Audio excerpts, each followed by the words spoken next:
الحمد لله الذي أرسل رسله بالهدى ودين الحق ليظهره على الدين كله وكفى بالله شهيدا وأشهد أن لا إله إلا الله أنجز وعده ونصر عبده وهزم الأحزاب وحده وكان الله قويا عزيزا وأشهد أن سيدنا محمدا عبده ورسوله لما رأى المهاجرون والأنصار يحفرون في غداة باردة فلم يكن له عبيد يعملون ذلك لهم فلما رأى ما بهم من النصب والجوع قال اللهم إن العيش عيش الآخرة فاغفر للأنصار والمهاجرة فقالوا مجيبين له نحن الذين بايعوا محمدا على الجهاد ما بقينا أبدا اللهم صل وسلم على هذا النبي الكريم سيدنا محمد وآله وصحبه وسلم تسليما كثيرا.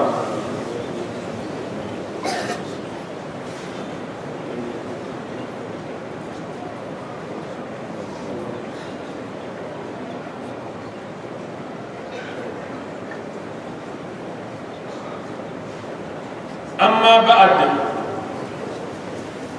فيا عباد الله قال تعالى في كتابه العزيز يا أيها الذين آمنوا اذكروا نعمة الله عليكم إذ جاءتكم جنود فأرسلنا عليهم ريحا وجنودا لم تروها وكان الله بما تعملون بصيرا صدق الله العظيم. الحمد لله رب العالمين. أمبي الله تعالى كندو كبركدا مسميني على دياكا تيدم بنتي نوي محمد صلى الله عليه وسلم نكندي أن الدين ولتين نوي الإسلامية ديني مكما والسك الإسلامية ديني بانجي دين بلا جلي سافر الله تعالى وسرا وشيري وكفام الشريعة كفو مشيتي فناكر الله تعالى كلم بيه أي ليد من دي أكن نبي من بيما ليدوي الله تعالى يا بواسرا فيه ala yaka jombayin deme wa ikadu Allah ta'ala kele ay kele bulu bele jilin kari sabul Allah ta'ala ala de fagatigi ala de yagala boya masai o ko fe mesheria ka fam kunti Muhammad sallallahu alaihi wasallam Allah ta'ala ka jondo akatidendo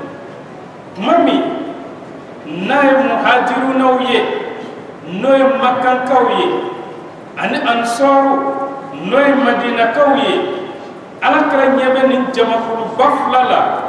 ubeka digese soko mada jona fe nene kabbo ala kala ayajo ayni sahaba bawlaje noy makkan kaw ani madina kawye noy horonde yi dembe tikudo nga dabaru de fula u bolo u be ka dinge se sabula jɔn kun t'u bolo nin don jɔn min kun be baara kɛ u ye tuma min alakira ɲɛ b'u la u sɛgɛnnen don kɔngɔ b'u la alakira y'a bolo fila kɔrɔta a ko allahumma inna al-aisha aisha al-akhira ya ni muhammadu dabama an bɛ balo min kɛ diɲɛ kɔnɔ tan ayi ni tɛ ka kɛ diɲɛ kama an bɛ ka nafolo minnu ɲini a tɛ ka ɲini diɲɛ kama an bɛ ka bato minnu kɛ a tɛ ka kɛ diɲɛ kama an bɛ ka adamadenw mako ɲali minnu kɛ a tɛ ka kɛ diɲɛ kama diɲɛ yɛrɛ balo bɛ kɛ lahara sigicogo ɲuman de kama nka naloma kodɔnbali ale de bɛ diɲɛ baara kɛ diɲɛ sigi kama diɲɛ sigi diɲɛ baara tɛ kɛ o kama hakilimaw bɛ baara kɛ lahara de kama o kuma alakira sɔrɔla k'a fɔ faghfir lil ansar wal muhajira ala ne muhamadu b'a ɲini i fɛ i ka yafa makankaw ma i ka yafa madinakaw ma alakira ye nin dugawu kɛ yɔrɔ min ansaru ni muhajiru ye alakira jaabi u ko anw de ye an kan di muhamadu ma ni ka baya a k'a ye k'a fɔ an bɛ jihadu kɛ a nɔfɛ kala wagasi da tɛ muhamadu sɔrɔ k'a sɔrɔ cɛ kelen bɛ nin na anw na madama n'anw bɛ ɲɛnamaya la an b'a fɔ alahu taala ka kisi ni nɛɛma caman kɛ nin cɛba in kan a n'a so dunkew a n'a ka sahabaw sahaba minnu n'u jɛna u ka ɲɛnamaya daamu kɔ u jɛna u furumusow kɔ u jɛna u wolodenw kɔ u jɛna u ka nafolo an'u ka baarakɛyɔrɔw kɔ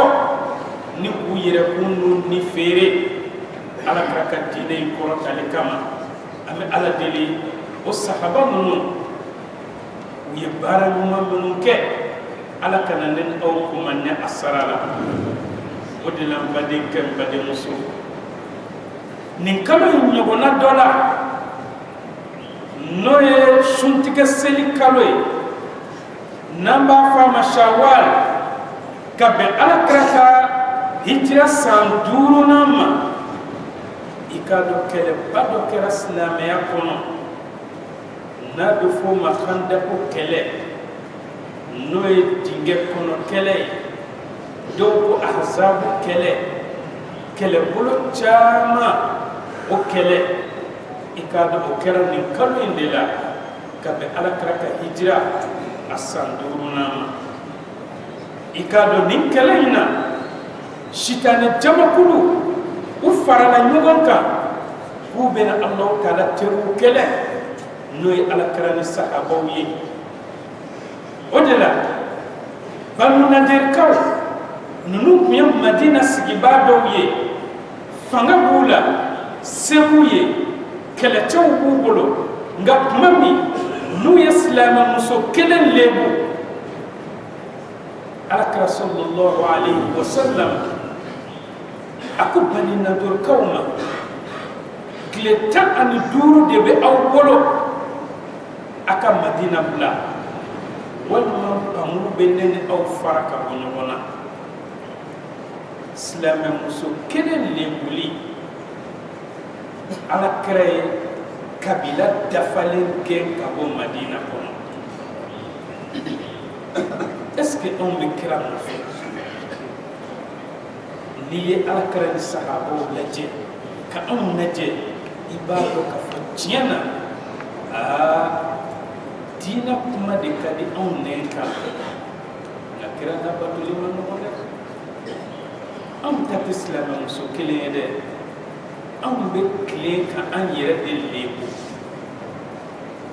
sabula anw silamɛw ka baro tɛ ja abadan ni karamɔgɔ dɔ lebuli kuma t'a la an ka baro tɛ ja ni alimami dɔ lebuli kuma t'a la an ka baro tɛ ja ni misiri safa fɔlɔ maa dɔ lebuli ko kuma t'a la an ka baro tɛ ja ni misiri musokɔrɔba ɲumanw lebuli ko kuma tɛ a la hali an tɛ nisɔndiya ni diinɛ wɛrɛ maaw ka lebu ye an yɛrɛw ka lebu nka alakira lajɛ a ye kabila dafalen gɛn ka bɔ madina kɔnɔ mun kama k'u ye silamɛmuso kelen lebu tuma min na bani nadirikaw gɛnna nin gɛlɛyara u ma o tuma u nana laɲini ko f'u ka tajugu sara de kɛ alakira la o tuma u ye mun kɛ u taara kuresiw yɔrɔ maka sabula u b'a dɔn olu ni kira man di ka kɔrɔ u ye jamakulu dɔw fana ci ka taa banu hatifanikaw yɔrɔ ni ka nin kabilaba fila k'u su ka kɛ alakira kɛlɛli kan o tuma kɛlɛbolow nana ɲɔgɔn sɔrɔ ala kira sallallahu alayhi wa sallam Quraishu no ye makankaw ye olu ni kɛlɛcɛ banani bɔra Maka ni k'u ɲɛsin Madina Banu Ghatfan olu ye sotigi 1000 ci ka na Madina Banu Murra olu ye kɛlɛcɛ 400 ci ka na alakira yɔrɔ Banu Ashja ani Banu Sulaym nunu ye kɛlɛcɛ 700 ci ka na alakira kɛlɛli la Banu Asad nunu fɛnɛ bɔra o kuma kɛlɛbolo in bɛɛ faralen ɲɔgɔn kan a bɛnna kɛlɛcɛ 1000 ma tuma min na alakira n'a ye nin kɛlɛbolo nunu kibaruya mɛn a y'a ka sahabaw fara ɲɔgɔn kan u ye ɲɔgɔn ye teni dɔ sigi sen kan tuma min na ni sahabaw farala ɲɔgɔn kan ɲɔgɔn ye teni sigilen sen kan alakira ye sahabaw ɲininka yala an kan ka nin kɛlɛbolo caman kunbɛn cogo di kɛlɛbolo ka ca o tuma sahabaw y'u ka hakilina fɔ nin don cɛ dɔ bɛ yen ko Salman al-Farisi jɔn kun don nka alakira y'a kan hɔrɔnya ale ko ni nin kɛlɛ suguya binna anw ka jamana kan n'o ye Persi jamana ye n'an b'a fɔ a ma bi ko Iran sabula kira ka waati Iran de tun bɛ jate deuxième puissance ye o kuma ko anw bɛ dingɛ de sen ka dugu lameleke juguw tɛ se ka dingɛ min pan ni min jiginna kɔnɔ yan'o ka bɔ an b'o faga ye o kuma alakira a ye baara kɛ ni Salman Farisi ka hakilina ye u ye dingɛ sen ka Madina lameleke dingɛ in senna Madina kɛɲɛganyanfan de fɛ nka an bɛ don min na bi dingɛ in ni maa min t'a dɔn ka kɔrɔ e tɛ se k'a dɔn sabula gitɔrɔn belebele de bɛ dingɛ in kan an bɛ don min na bi o kuma min na ni nin kɛlɛbolo caman farala ɲɔgɔn kan nin don y'a sɔrɔ silamɛw ka kɛlɛbolo a bɛɛ bɛ bɛn cɛ 3000 ma o kuma koɲɛ gɛlɛyara silamɛw kan o y'a sɔrɔ yahudiya dɔw fana bɛ yen n'o ye Banu Qurayzakaw ye layidu kun b'olu ni alakira cɛ u kana ɲɔgɔn kɛlɛ olu y'a ye kɛlɛbolo kɛra ka alakira lameleke olu fana ye layidu in tiɲɛ olu fana farala kɛlɛbolo kan o kuma an ka kira ko yɛrɛ ban pewu silamɛya tɔgɔ kana mɛn dugumakolo kɔ kan tugun o de la nin don nin kalo in kɔnɔ silamɛw ye degun sɔrɔ u ye tɔɔrɔ sɔrɔ silamɛw kamana ganna u hamina nka ni Allahu Taala bɛ kɛlɛbolo min na si tɛ kɛ o kɛlɛbolo la abadan o de la Allahu Taala ko Qur'an kɔnɔ iz ja'ukum min fawqikum tuma min kɛlɛbolo ninnu dɔw bɔra aw ni sanfɛlafan cɛ n'o ye kɛlɛbolow ye Makankaw wa min asfala minkum kɛlɛbolo dɔw bɔra Madina dugumayanfan fɛ n'o ye Banu Qurayzakaw ye wa izzaghatil absar nin don limaniyadenw ɲɔgɔn coronna wa balagatil qulubul hanajir dusukun siran gɔnɔfilew la wa tadhunnuna billahi dhununa nin don ko limaniyadenw tun bɛ ka jigiyaw caman kɛ Allahu Taala la jigiya minnu n'a y'u kamana gan dɛ Allahu Taala ko nalika tuliya mu'minun a ko nin kɛnɛ in kan limaniyadenw lajarabira lajarabili dana wa zulzilu limaniyadenw lamana zilzalan shadida lamana min ka gɛlɛn o kuma ala kɛra ka kɛlɛcɛw u kɛra gurupu 2 ye fankelen olu kɛra munafakiw ye ani bana bɛ maa minnu dusukun na o kuma olu ko i komi Allahu Taala b'a fɔ Qur'an kɔnɔ cogo min ma wa'adana Allahu wa rasuluhu illa ghurura ala n'a ka kira ma layidu foyi di an ma fo n'a kɛra u y'an malasa dɔrɔn de i k'a dɔn kafiru ninnu bɛna an bɛɛ ban koyi o kuma ala kɛra ani ala u ye an malasa de koyi k'a fɔ k'an bɛ sugu la se bɛ yɔrɔ jumɛn an lamelekelen don ni kɛlɛbolo ye o kuma an bɛna kɛ cogo di cɛ tɛ bɔ Madina muso tɛ bɔ balo tɛ bɔ balo tɛ don kalo kelen an datugulen don o kuma munafiqu ye nin de fɔ ani maa minnu ni bana b'u dusukun na o de la n badenkɛ n badenmuso ko gɛlɛyara cogo o cogo juguw ye aw datugu cogo o cogo i jigi kana tigɛ ala la madama n'i jigi bɛ Alahu Taala kan hali ni aw tɔ tora cɛ kelen ye o cɛ kelen bɛ jugu ɲɔngiri don dɔ o kuma an bɛ Alahu Taala deli anw yɛrɛ ala k'an ka jamana ala ko k'an bɛn ala kana siran don an ka jamana ɲɛmaaw dusukun na an bɛ Alahu Taala deli anw ni olu ala ka an bɛɛ lajɛlen jigi sɛmɛ yɔrɔ kɛ ale Alahu Taala ye sabula kɛlɛminan tɛ yen min ka girin ka tɛmɛ dugawu kan o de la nin don limaniɲɛjɔn dɔw bɛ yen munafakiya bɛ minnu na ani bana bɛ minnu dusukun na u jigi tigɛra ala la u jigi tigɛra ala kira o ye adamadenya taalan ye sabula maa bɛɛ lajɛlen dusukun tɛ kelen ye nka ni jamana fanba ko o tuma n'an ma nin kɛ an tɛ se ka foyi kɛ an yɛrɛ ye a y'olu to yen a k'aw jigi sɛmɛ ala laban na sabula aw bɛ ka siran minnu ɲɛ olu ka fanga bɔra min est-ce que u ka fanga bɛ ala ta bɔ wa o tuma nin don kɛlɛbolo joli de tun kɛlen don ka alakira lamɛnke makankaw bɛ jamana fan dɔ fɛ madinakaw bɛ banu katfan olu bɛ madina fan dɔ fɛ banu murra olu n'u ka kɛlɛcɛw bɛ fan dɔ fɛ banu ashja banu sulaim olu n'u ka kɛlɛcɛw bɛ fan dɔ fɛ banu asad olu n'u ka kɛlɛcɛw bɛ fan dɔ fɛ banu kureza olu n'u ka kɛlɛcɛw bɛ fan dɔ fɛ anw ka jamana kɛlɛbolo bɛ nin caya bɔ nka alakira sallallahu alayhi wa sallam a ye se sɔrɔ u kan u kɛlen ka embargo kɛ u kan kalo kelen o kuma Alahu Taala ko i komi limaniɲɛjɔn minnu fana tun bɛ kira ka sahabaw la n'olu ma yigiɲɔgɔ u ma siran u hakili ma bɔ a cogoya la u y'a dɔn k'a fɔ kira n'a ye min fɔ an kɔni bɛɛ lajɛlen ni bɛ se ka bɔ nka a bɛ laban o de la o kuma olu ye mun fɔ Alahu Taala ko o limaniɲɛjɔnw de ko hada ma wa'adana Allahu wa rasuluhu kafiri kɛlɛbolo min kɛlen filɛ ka an lameleke dɛ ala ni kira ye layidu di cogo min a kɛra o cogo yɛrɛ de la sabula kira y'a fɔ an ye ko Alahu Taala ko kafiriw bɛna fara ɲɔgɔn kan ni ka an ka Madina lameleke o tuma layidu dira cogo min a kɛra o cogo la wa ma zadahum illa imanan wa taslima kɛlɛbolo cɛya a ma foyi jiji o limaniɲɛjɔnw na fo n'a kɛra ka dɔ fara u ka limaniya de kan ni ka tila k'u yɛrɛ di ala kɛra ka ɲamaruya baara ɲɛ ma o kuma badenkɛ n badenmuso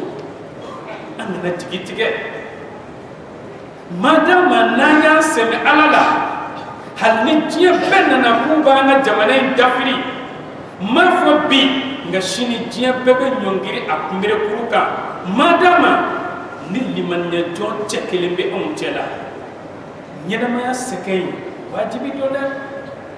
n'a y'a sɔrɔ ko Alahu Taala tun bɛ diɲɛ di maa ma ka jamana jɔ maa ye ka sɔrɔ k'i ma sɛgɛn a tun b'a kɛ alakira ye dɛ nka alakira joginna kɛlɛkɛnɛ kan k'a ɲin kari k'a kamanda fara joli bɛ ka suru ka bɔ alakira la anw bɛ se k'a fɔ k'an ka jamana ka jɔ tɛ nɔgɔya la o de la n badenkɛ n badenmuso kɛlɛbolo ye alakira lameleke nin cogoya la kalo kelen nka alakira a ma sɛgɛn Alahu Taala weleli la a ye ala wele Alahu Taala bɛna kira dɛmɛ cogo di kalo kelen bɛ dafa tuma min Alahu Taala ye fiɲɛ gɛlɛn dɔ de ci kafiri kɛlɛbolo ninnu ma i komi ala b'a fɔ ko an kɔnɔ cogo min ya ayyuhal ladhina amanu ya aw ma minnu limaniɲɛra اذكروا نعمة الله عليكم أيها حكي جيجي على كنعمة لا على النعمة منك أوكا إذ جاءتكم جنود ما من كلبون نونية جامان أوما فأرسلنا عليهم ريحا أو مسات على في كلن دي كلبون نوما في يكوننا ككلا كننة بلا أكونو ننة ناتا بنيا cɛncɛn misɛn fɛnɛ bɛ a kɔrɔ o tuma o cɛncɛn misɛn ka tila ka dibi don i b'i tɛgɛ kuru i t'a ye wa junuudan lam tarawha an tilara ka kɛlɛcɛ dɔw fɛnɛ bila o fiɲɛ min duguma n'o ye mɛlɛkɛw ye nka aw sahabaw kun ɲɛ tɛ o kɛlɛcɛ ninnu na o tuma o kɛra ka bɛn ni kalo in de ma an bɛ ala deli Allahu Taala ye kira dɛmɛ ka bɛn ni kalo in ma cogo min ni kɛlɛcɛw ye juguw kun ɲɛ tɛ kɛlɛcɛ minnu na an ka jamana bɛ dekun min na an ka sigida dɔw bɛ dekun min na an ka duguw minnu bɛ ka ci ala k'u dɛmɛ ni kɛlɛcɛw ye juguw ɲɛ tɛ kɛlɛcɛ minnu na Allahu Taala ka kisi di an ma Allahu Taala ka wasa di an ma Allahu Taala ka anw yɛrɛ dusukun kɛ kelen ye ɲɛmɔgɔw ala k'u bonya sigi an dusukun na kɔmɔgɔw ala ka anw yɛrɛ fɛnɛ hinɛ don ɲɛmɔgɔw la ala k'an ka hakilinaw kɛ kelen ye ala k'an ka yetaw kɛ kelen ye ala k'an ka fɔtaw bɛɛ kelen ma an bɛ duwawu minnu kɛ a kɛba ye anw ye a minɛba ye ala ye an bɛ ala deli ala kana anw yɛrɛ lajɛ an ka junubuw ka ca a ka ala kira lajɛ a k'an ka duwawu minɛ ala kira kama ala k'o k'an ye ala kira yɛrɛ bonya kama sahaba ninnu barika kama salatu barika kama hɔrɔma yɔrɔ bɛɛ lajɛlen barika kama an bɛ alahu deli ala ka jamana in mada hɛrɛ la ala ka kɛnɛya di banabaatɔ ala ka hinɛ silamɛ filaw la ala k'an ka kafɛw laban jannatul firdaus kɔnɔ ala ka jamana in kunna wolo i komi ala kira kunna wolola cogo min fandaku kɛlɛ la gɛlɛyaw caman kɔfɛ an barikow kɔfɛ ala k'an ka jamana kunna wolo ala k'o k'an ye ala kira kɔrɔma kama sɔli ala muhammad Inshallah.